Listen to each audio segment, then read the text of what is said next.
মুসলমান ভাইরা আমার, মুসলমান বন্ধুগণ,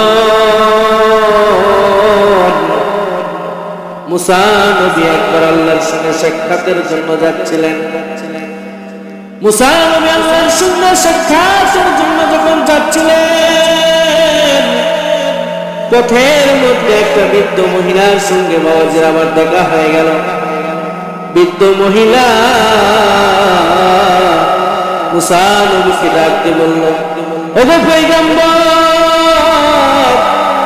ওগো আল্লাহর নবী,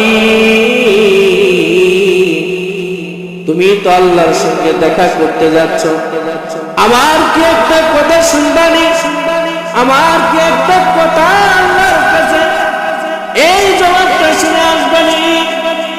তাহলে আমার অন্তরটা খুশি হয়ে যেত। বাবা যান, মেহেরবানি করে আমার কথাটা একটু শুনে আসিও।